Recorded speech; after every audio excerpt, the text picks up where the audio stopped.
യം അഗ്നേ നമ. തെങ്ങഴുകത്ത് മഹാദേവനെയും സുബ്രഹ്മണ്യസ്വാമിയിലും നവഗ്രഹങ്ങളെയും വണങ്ങിക്കൊണ്ട് എല്ലാവർക്കും പുതിയ ഒരു അധ്യായത്തിലേക്ക് സ്വാഗതം. നമ്മളിന്ന് വളരെ പ്രയോജനപ്രദമാകുന്ന ഒരു വിഷയമായിട്ടാണ് ഇന്ന് സംസാരിക്കുന്നത്. പലർക്കും ഓരോ തരത്തിലുള്ള പ്രശ്നങ്ങളാണ്. സാമ്പത്തിക ബുദ്ധിമുട്ട്, വിവാഹം നടക്കാനായിട്ട് സാധിക്കുന്നില്ല, കുടുംബ പ്രശ്നങ്ങൾ, മാനസികമായിട്ട് സന്തോഷമില്ലാത്ത അവസ്ഥ, എല്ലാ കാര്യത്തിനിറങ്ങിയാലും ഒരു കാര്യവും വിജയിക്കാത്ത അവസ്ഥ, ഒന്നും അനുകൂലമായി വരാത്ത സാഹചര്യങ്ങൾ, ഇങ്ങനെ പല വിഷയങ്ങളുമായി ബന്ധപ്പെട്ടുകൊണ്ടാണ് പലരും കഴിഞ്ഞു പോകുന്നത്. പല ക്ഷേത്രങ്ങളിലും പള്ളികളിലും ഒക്കെയും പോയി നമ്മൾ പ്രാർത്ഥിക്കുകയൊക്കെ ചെയ്യാറുണ്ട്. നമുക്ക് അന്നേരത്തേക്ക് അതിൻ്റെ ഒരു ഫലം കിട്ടുമെന്നുള്ളതല്ലാതെ പിന്നെയും നമ്മുടെ കർമ്മത്തിലേക്ക് നമ്മൾ തിരിച്ചു പോയി ആ ബുദ്ധിമുട്ടുകളിൽ നമ്മൾ വീണ്ടും കിടന്ന് വലയുകയാണ്. അപ്പോൾ എന്താണ് ഇതിനുള്ള ഒരു പരിഹാരം? എന്ത് ചെയ്താലാണ് ഈ പ്രശ്നങ്ങൾക്കും ഈ തടസ്സങ്ങൾക്കും ഒരു പരിഹാരം എന്നുള്ള ഒരു വിഷയമാണ് നമ്മൾ ഇന്ന് ഇവിടെ സംസാരിക്കുന്നത്. നമ്മളുടെ എല്ലാ പ്രശ്നങ്ങളും നമ്മളിൽ തന്നെയാണ് നിലനിൽക്കപ്പെടുന്നത്. നമ്മുടെ ഉള്ളിലെ വിഷയങ്ങളെ എപ്രകാരമാണോ നമ്മൾ അകറ്റുന്നത്, അപ്പോൾ മാത്രമേ നമ്മുടെ കാര്യങ്ങൾ നമുക്ക് ശരിയാകാനായിട്ട് തുടങ്ങുകയുള്ളൂ. നമ്മളുടെ എല്ലാ പ്രശ്നങ്ങളും നമ്മളുടെ ആധാരചക്രങ്ങളെ ബന്ധപ്പെട്ടുകൊണ്ടാണ് ഇരിക്കുന്നത്. ആധാരചക്രങ്ങൾ 6 ആധാരചക്രങ്ങളും സഹസ്രാരപത്മം എന്ന് പറയുന്ന 7ാമത്തെ ചക്രവും, മൂലാധാരം, സ്വാധിഷ്ഠാനം, മണിപൂരകം, അനാഹതം, വിശുദ്ധി, ആജ്ഞ, സഹസ്രാരപത്മം, ഈ പത്മങ്ങളിൽ അടങ്ങിയിട്ടുള്ള നെഗറ്റീവ് ഊർജങ്ങളാണ് നമ്മളുടെ എല്ലാ കർമ്മങ്ങളെയും തടസ്സപ്പെടുത്തുന്നതിന് കാരണം. ഈ 7 ചക്രങ്ങളിലും 7 ഗ്രഹങ്ങളുടെ സ്വാധീനമുണ്ട്. നവഗ്രഹങ്ങൾ രാഹുകേതുക്കളെ ഒഴിച്ചാൽ സപ്തഗ്രഹങ്ങൾ ആദിത്യൻ, ചന്ദ്രൻ, ചൊവ്വ, ബുധൻ, വ്യാഴം, ശുക്രൻ, ശനി, ഇങ്ങനെയുള്ള 7 ഗ്രഹങ്ങളും നമ്മളുടെ ഈ 7 ചക്രങ്ങളെ സ്വാധീനിക്കുന്നുണ്ട്. ഈ ഗ്രഹങ്ങളുടെ ശാപദോഷം കൊണ്ടും കർമ്മ ഡെത്ത് എന്ന ദുരിതം കൊണ്ടുമാണ് നമ്മൾ ഈ പ്രശ്നങ്ങൾക്കൊക്കെ ഉണ്ടാകുന്നത്. ഈ പ്രശ്നങ്ങൾ പരിഹരിക്കണമെന്നുണ്ടെങ്കിൽ ഈ ചക്രങ്ങളുടെ ദുരിതങ്ങളെ നമ്മളിൽ നിന്നും അകറ്റി നിർത്തിയെങ്കിൽ മാത്രമേ നമ്മളുടെ ഈ പ്രശ്നങ്ങളെ നമുക്ക് പരിഹരിക്കുവാനായി സാധിക്കുകയുള്ളൂ. അപ്പോൾ എന്താണ് അതിന് മാർഗം?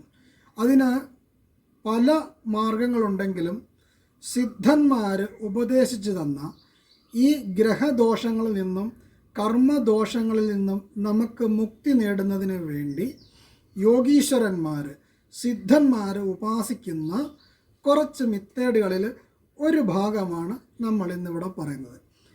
ഈ ഒരു മെത്തേഡ് ഒരു 21 ദിവസം ചെയ്തു നോക്കണം. ഒരു 2, 3, 4 ദിവസം ചെയ്യുമ്പോൾ തന്നെ നമുക്ക് തന്നെ നമ്മളുടെ വ്യത്യാസങ്ങളെ തിരിച്ചറിയുവാനായിട്ട് സാധിക്കും. അതിന് ഉള്ള ഒരു മന്ത്രമാണ് ഈ എന്ന ബീജമന്ത്രവും മ എന്ന ബീജമന്ത്രവും. അത് രണ്ടും കൂടി സംയോഗിപ്പിക്കണം. അതിന് യോഗമല്ല, യോഗയല്ല, യോഗമാണ്. യോഗം എന്ന് പറഞ്ഞാൽ കൂട്ടമെന്നുള്ളതാണ്. അപ്പോൾ ഈ 2 മന്ത്രങ്ങളും ഈ 2 ബീജമന്ത്രങ്ങൾക്കും അഭേദ്യമായ ശക്തിയുണ്ട്. നമ്മളിലേക്ക് എത്തിക്കാൻ വേണ്ടി ഉള്ള ഒരു വശീകരിക്കുന്ന ഒരു ശക്തി ഇം എന്ന് പറയുന്ന ഈ ബീജമന്ത്രത്തിലുണ്ട്. അപ്പം നമ്മളുടെ വായും മൂക്കും കൂടി സംയോഗിക്കുമ്പോഴും ഈ മന്ത്രങ്ങൾ ഉച്ചരിക്കുമ്പോഴും നമ്മളുടെ ശരീരത്തിൽ അഭേദ്യമായ ഒരു വൈബ്രേഷൻ അനുഭവപ്പെടും. ഈ വൈബ്രേഷൻ നമ്മുടെ ശരീരത്തിൽ അടങ്ങിയിട്ടുള്ള, നമ്മളിൽ അടങ്ങിയിട്ടുള്ള ചക്രങ്ങളെ വൈബ്രേറ്റ് ചെയ്യിക്കും. അങ്ങനെ വൈബ്രേഷൻ ചെയ്യുമ്പോഴേക്കും ചക്രങ്ങളിൽ അടങ്ങിയിരിക്കുന്ന നെഗറ്റീവ് ഊർജ്ജങ്ങൾ ആടാനായിട്ട് തുടങ്ങും. അത് നമ്മൾ പുറത്തേക്ക് വിടുമ്പോഴേക്കും ആ ഊർജ്ജങ്ങളെ നമ്മൾ ഇളക്കി പുറത്തേക്ക് പോകും. അങ്ങനെ ഈ നെഗറ്റീവ് ഊർജ്ജങ്ങളെ നമ്മളിൽ നിന്നും പുറത്തേക്ക് പോകുമ്പോഴേക്കും പുതിയ ഊർജം അവിടെ ഡെവലപ്പ് ചെയ്യും. അങ്ങനെ ആ പുതിയ ഊർജത്തെ നമ്മൾ തന്നെ ക്രിയേറ്റ് ചെയ്യണം. എൻ്റെ ഇന്ന കാര്യങ്ങൾ അനുകൂലമായി വരണം, എൻ്റെ കല്യാണ തടസ്സം മാറണം, എൻ്റെ സാമ്പത്തിക തടസ്സം മാറണം, എൻ്റെ രോഗവിഷയങ്ങൾ മാറണം, അങ്ങനെ എൻ്റെ ഈ തടസ്സങ്ങൾ മാറണം. ഇങ്ങനെയുള്ള കാര്യങ്ങൾ നമ്മളിലേക്ക് തന്നെ നമ്മൾ തന്നെ അത് ക്രിയേറ്റ് ചെയ്യുമ്പോൾ പുതിയ ഒരു ഊർജം അതിനെ വർദ്ധിപ്പിക്കും. അങ്ങനെ നമ്മുടെ കാര്യങ്ങൾ അനുകൂലമായി വരുവാനായിട്ട് സാധിക്കും എന്നുള്ളത് സിദ്ധന്മാർ ഉപദേശിച്ചതെന്നാണ്. അത് ചെയ്തു നോക്കി അതിൻ്റെ അനുകൂലമായിട്ടുള്ള ഫലങ്ങൾ നമുക്ക് അനുഭവപ്പെട്ടത് കൊണ്ടാണ് ഞാൻ ഈ ഒരു അറിവ് നിങ്ങളിലേക്ക് എത്തിക്കുന്നത്. ഇത് ചെയ്തു നോക്കുക, ഒരു പ്രയാസമുള്ള കാര്യമല്ല. ഇത്രയുമുള്ള കാര്യം, ചിന്മുദ്ര പിടിക്കുക, രണ്ട് കൈയും നമ്മുടെ മുട്ടിന് മേളിൽ വെച്ച് കണ്ണടച്ചുകൊണ്ട്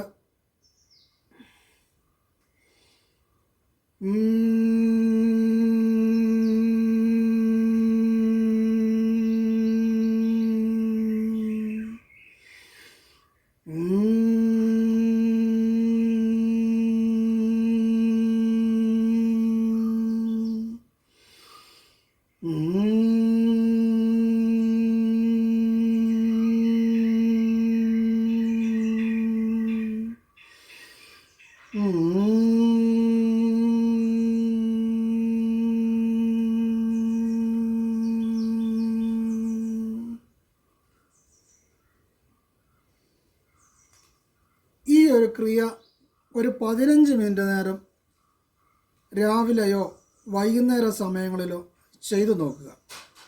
ഒരു 4 ദിവസം കഴിയുമ്പോൾ തന്നെ നമുക്കുണ്ടാകുന്ന വ്യത്യാസങ്ങൾ നമുക്ക് തിരിച്ചറിയുവാനായിട്ട് സാധിക്കും.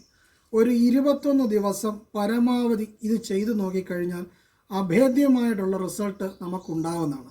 നമ്മുടെ തടസ്സങ്ങളൊക്കെ നമ്മളിൽ നിന്നും പതുക്കെ അകന്നു മാറുന്നതായിട്ടും എല്ലാ ആളുകളും നമുക്കൊരു പോസിറ്റീവായ രീതി വരുന്ന അനുഭവം നമുക്ക് തിരിച്ചറിയുവാനായിട്ട് സാധിക്കും. ഒരു ബുദ്ധിമുട്ടോ കാര്യങ്ങളോ ഉള്ള കാര്യങ്ങളല്ല, സാമ്പത്തിക ചിലവോ ഒന്നും തന്നെ ഉള്ള കാര്യമല്ല. ഈ ഒരു കാര്യം ഒന്ന് ചെയ്തു നോക്കൂ. നമ്മുടെ ജീവിതത്തിൽ മാറ്റങ്ങൾ ഉണ്ടാകുമോ ഇല്ലയോ എന്ന് നമുക്കറിയാം. എല്ലാവർക്കും നല്ലത് വരട്ടെ, നല്ലത് മാത്രം വരട്ടെ എന്ന് പ്രാർത്ഥിച്ചുകൊണ്ട് നിർത്തുന്നു. നമസ്കാരം.